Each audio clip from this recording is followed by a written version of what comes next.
ABCs for adults. ABCs for adults, episode 24. H is for healing. Hey guys! Welcome to another episode of ABCs for adults. So, as we went in school, H is for heart, but also for healing. Yeah. And the world is in need of quite a bit of healing right now. Yeah. Both internally and externally. Yeah. I mean, the fact that the pharmaceutical companies are the most profitable companies on the planet means that we are... Bit of a marker, sort of a tell. That we're, let's say, medicating for emotional healing, as a form of emotional healing, and also physical healing. So, I mean, we're not going to go into the huge details of the whole physical thing and, how chronic medicine works. It would be a whole video into itself.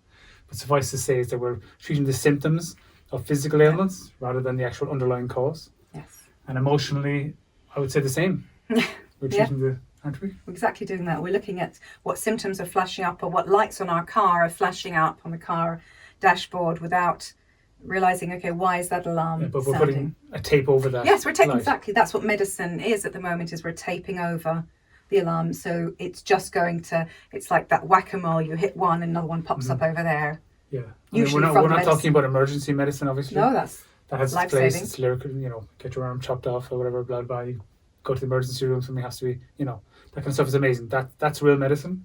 But chronic medicine, in terms of like keeping lifelong customers in the pharmaceutical industrial complex and feeding off their money. Pain, yeah. Yeah.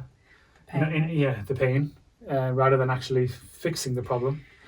We won't go into too much detail, but basically we put it akin to a goldfish that's in a dirty goldfish bowl. Instead of cleaning the actual bowl, what we're doing is we're actually just giving medicine to the fish to numb its experience of reality. Yeah.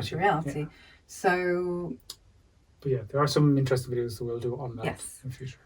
So emotionally, I suppose, is what we're going to be discussing a little bit more, is that if we don't, obviously we want to discuss physical, if you have the basics right, like you've got clean water, clean air, you get to ground. So just actually having your bare feet in some ground, which is not concrete, is huge. Yeah. I mean, we're wearing all these plastic shoes all the time, which stop rubber sole and block. shoes. Yeah, and they block, and it's not kind of hippy dippy stuff. Yeah, This is is really not pottery. This is quite scientific. Quite amazing. The stuff that's been done on it.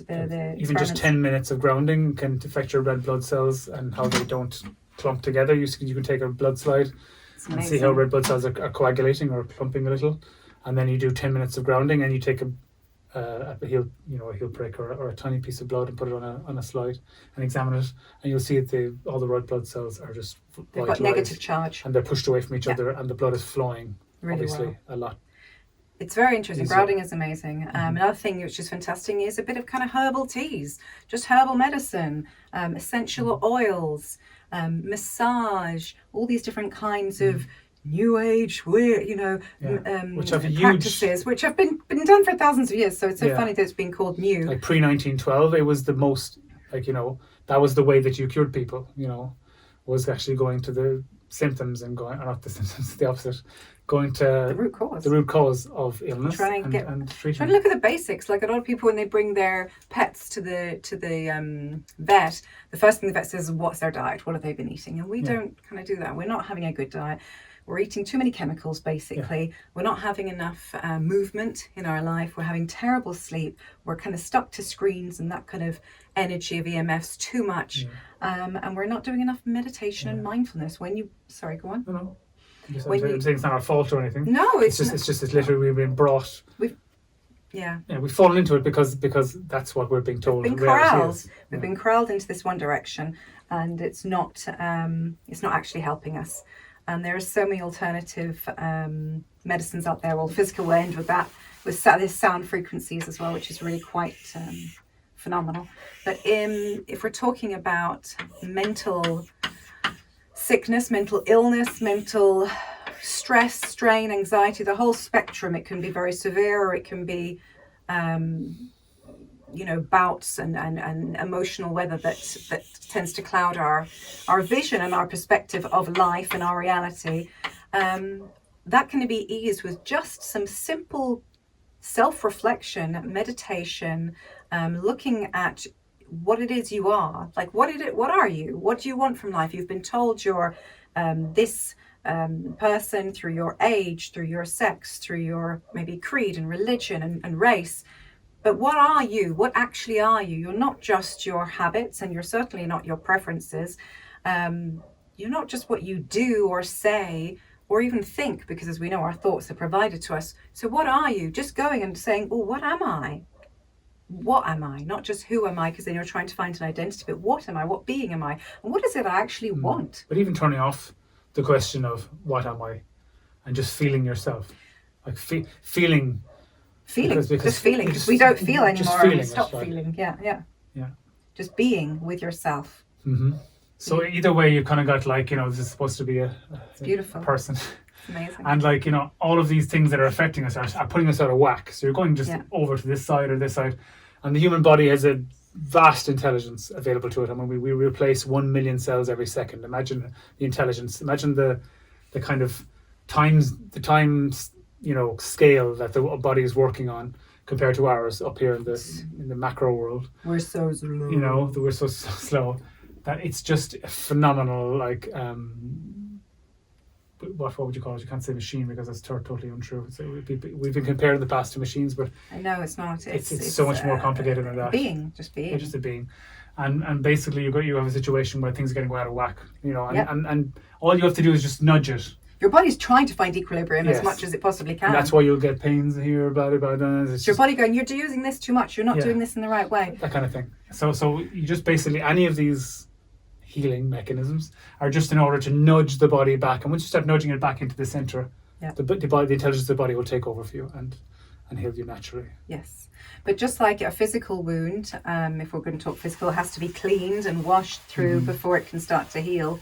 Yeah. We're carrying around so much emotional baggage, so many emotional trauma scars that haven't really healed enough, and they're kind of septic and seeping, and because we've kind of gone, oh, it's fine, and we haven't actually gone and cleaned the wound, which is understanding what happened to you and the reasons why. And that there's so many people who are also wounded, who are hurt people, that I think to get to a place where you can understand why you got hurt, and then to be able to, as an adult, because a lot of these things happen when we're young, to be able to grow and heal through that first process of cleaning, I think is really vital. Without spending too much time on that.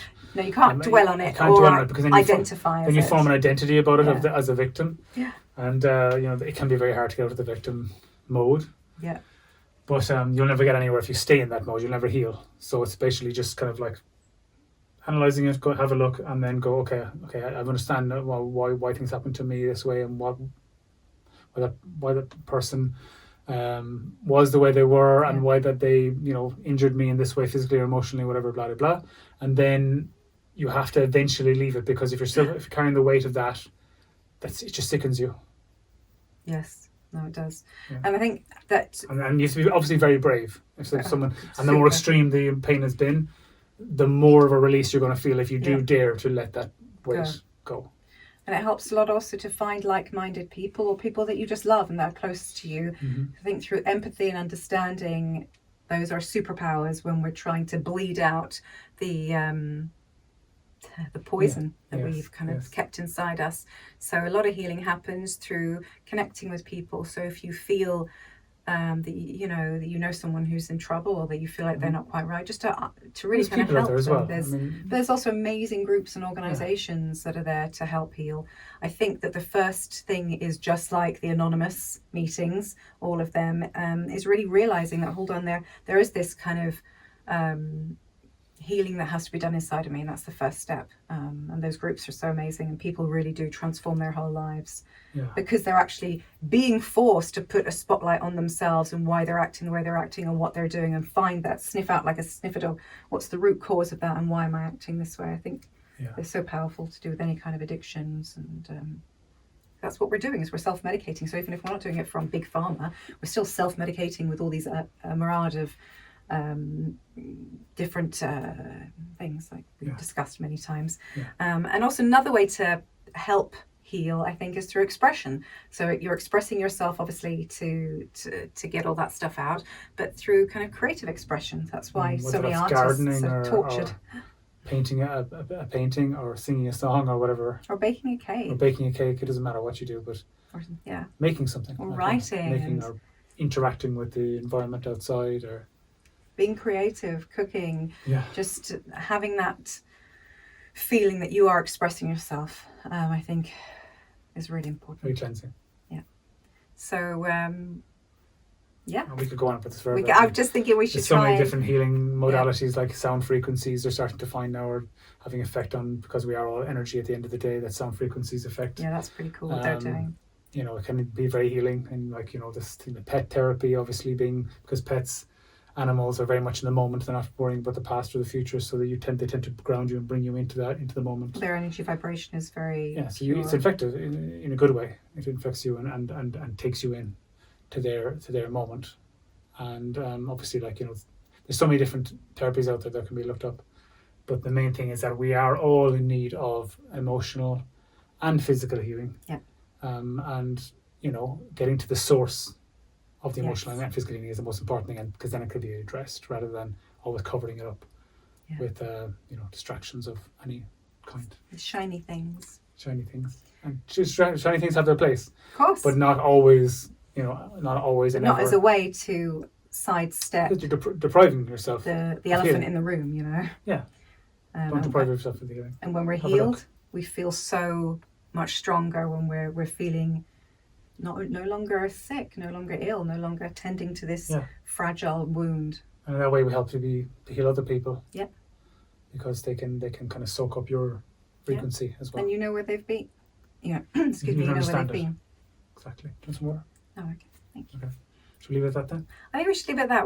We'll keep it kind of short and sweet, and just basically a message to say that on our journey, we've healing was just like such a ginormous part of it, because we didn't realize that we were still kind of so hobbling off the battlefield, you know, leg half blown off, and it's like, well, you can't really do so much until you start with that. That's like the absolute basic, because you really need to kind of get yourself healed. It affects every moment of your life. And realize that you do need to be healed. Everyone needs to be healed, because we live in a very beautiful world, but a very caustic and